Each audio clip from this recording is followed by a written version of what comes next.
आज जो आपका पहला टॉपिक है वो है periodic classification of elements and periodicity. अच्छा, इस टॉपिक पे आने से पहले इसका बहुत वसी सा बड़ा सा बैकग्राउंड है आपके पीछे, जिसको आपको पहले समझना पड़ेगा ताकि आप इस बात का अंदाजा लगा सकें कि आपके पास पीरियोडिक टेबल नामी चीज आई क्यों है। ठीक है। अब जब जब से दुनिया डिस्कवर हुई है तब से अलग अलग तरीके के एलिमेंट्स क्या होते रहे हैं बेटा, आते रहे हैं आपके पास। तो उन एलिमेंट्स की स्टडी के लिए सिस्टमैटिक वे में आपके पास क्या लाया गया? Periodic table.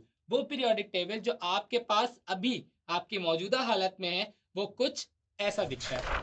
ठीक है। लेकिन अगर अभी हम इस पीरियोडिक टेबल की बात ना करें और इसकी बात करें कि जब पीरियोडिक टेबल यानी एलिमेंट्स की पीरियोडिसिटी को देखकर उनकी एलिमेंट्स की स्टडी के बारे में जब हमारे पास दूसरे साइंटिस्ट ने इस स्टडी को कैरी आउट किया तो वहां पर क्या क्या चीजें थी। सही है। इस हिस्टोरिकल बैकग्राउंड में जो आपका पहला टॉपिक है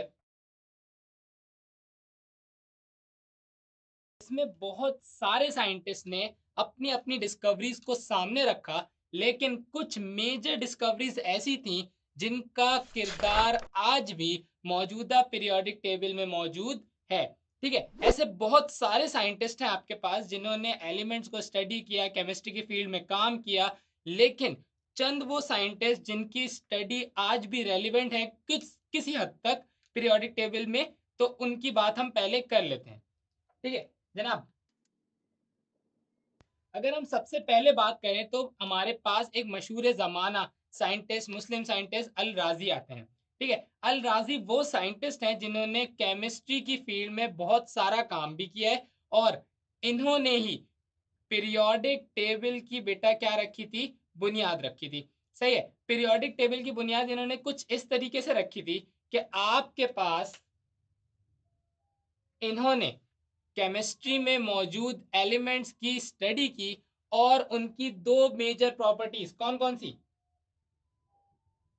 एक केमिकल प्रॉपर्टीज और दूसरी फिजिकल प्रॉपर्टीज को आपके सामने पेश किया, और इन्हीं प्रॉपर्टीज की मदद से एक सिस्टमैटिक वे ऑफ स्टडी बनाया जो आपके पास एलिमेंट्स की सूरत में मौजूद हुआ। सही है। अब अगर हम बात करें एलिमेंट्स की, तो एलिमेंट्स में जब आप केमिकल प्रॉपर्टीज की बात करते हैं तो बेटा इस बात को जहन में रखिएगा कि जब भी आपके पास chemical properties of an element की बात की जाए तो वो प्रॉपर्टी प्रोटॉन के नंबर से ज्यादा रिलेट करती है। ठीक है। यानी नंबर ऑफ प्रोटॉन्स कैसे होंगे, प्रोटॉन्स कहां पर पाए जाएंगे, कहां पर उनकी लोकेशन है, वो सब कुछ किस पे डिपेंड करेगा बेटा? उनकी केमिकल प्रॉपर्टीज पे। और फिजिकल प्रॉपर्टीज जो है वो डिपेंड करती हैं बेटा किस पर? नंबर ऑफ इलेक्ट्रॉन्स या इलेक्ट्रॉन्स की एलोकेशन पे। सही है।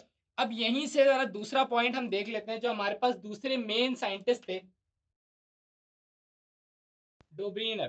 सही है। डोब्रिनर ने क्या किया कि आपके पास बहुत सारे एलिमेंट्स ऐसे हैं जिनकी मदद से पीरियोडिक टेबल को आज तश्कील दिया गया है, लेकिन इन्होंने उसी पीरियोडिक टेबल की कुछ सिस्टमैटिक स्टडी को उठाया और ग्रुप्स में मौजूद तीन एलिमेंट्स, लिथियम, सोडियम, पोटेशियम, इन तीनों को एक साथ प्लेस किया और इनके एटॉमिक मासेस की मदद से सेंट्रल एटम के एटॉमिक मास को प्लेस आउट किया। ठीक है। अब वो कैसे किया है? आपके पास लिथियम है, लिथियम का एटॉमिक मास क्या हो गया बेटा? 7। और पोटेशियम का एटॉमिक मास क्या हो गया बेटा? 39। अब अगर आप इन दोनों के एटॉमिक मासेस को सम अप करते हैं तो आपके पास एक एटॉमिक मास आता है यानी 46। और आपने कितने एटम्स के एटॉमिक मासेस को सम किया है बेटा? दो एटम्स को। तो आप डिवाइड बाय क्या कर देंगे? 2 कर देंगे, तो आपके पास एक एटॉमिक मास आएगा 23। और यही एटॉमिक मास जो है वो किसका एटॉमिक मास है बेटा? सेंट्रल एटम यानी सोडियम का। लिथियम, सोडियम, पोटेशियम में सेंट्रल एटम कौन सा है? सोडियम है। और सोडियम का ही एटॉमिक मास क्या आया है? 23। सही है। इन्होंने इन बैच ऑफ 3 यानी तीन तीन एलिमेंट्स के कुछ कुछ प्रैक्टिकल्स को परफॉर्म किया, और क्योंकि ये स्टडी सही साबित हुई उस वक्त के लिहाज से, तो डोब्राइनर ने अपने इस लॉ को क्या कहा?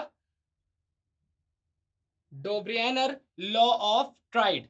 ठीक है। ट्राइड का मतलब यहां पर क्या है? इन बैच ऑफ 3। सही है। दूसरा सबसे इंपॉर्टेंट लॉ इन्होंने पेश किया, जबकि ये बाद में जाकर गलत हुआ, लेकिन इन्हीं की स्टडी को आगे लेकर गए कौन? न्यूलैंड। ठीक है। न्यूलैंड ने इस स्टडी को पुट फॉरवर्ड किया और उसी की मदद से आपके पास आज जो पीरियोडिक टेबल मौजूद है उसमें इस लॉ का बहुत बड़ा हाथ है। सही है, इस स्टडी, इस अरेंजमेंट में आज आपके पास पीरियोडिक टेबल मौजूद है। कुछ हद तक ये थ्योरी अब तक सही, ठीक है बेटा। वो कैसे, अगर आप बात करते हैं तो उस टाइम पर अगर आप गौर करें, अभी भी आपके पास कुछ इस तरीके की अरेंजमेंट मौजूद है एलिमेंट्स की।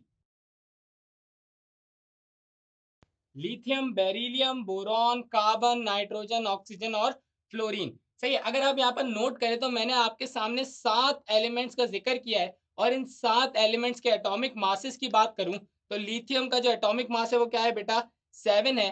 बेरिलियम का एटॉमिक मास क्या है बेटा, 9 है। बोरॉन का क्या है बेटा, 10 है। इसी तरह कार्बन का 12, नाइट्रोजन का 14, ऑक्सीजन का 16 और फ्लोरीन का 19।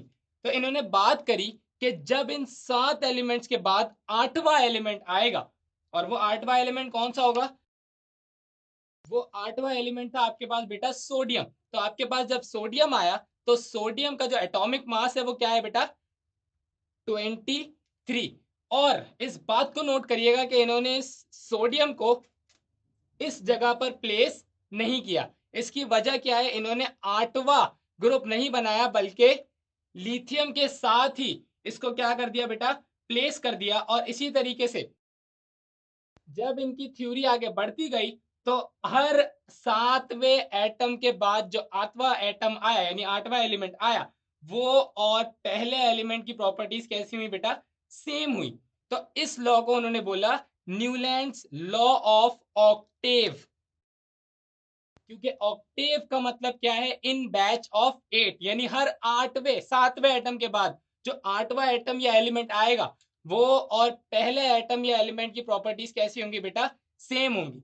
इन तमाम के तमाम रूल्स, इन तमाम के तमाम लॉज, आज शायद ये लॉज वैलिड नहीं है, लेकिन इन्हीं लॉज ने आगे जाके इनकी मॉडिफिकेशन कर करके दूसरे साइंटिस्ट ने आज आपके सामने एक पीरियोडिक टेबल रखा है, जिसको आप क्या कहते हैं बेटा, modern periodic table.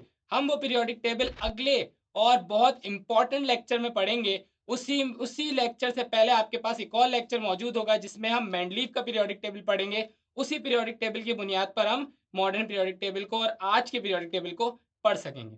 Thank you.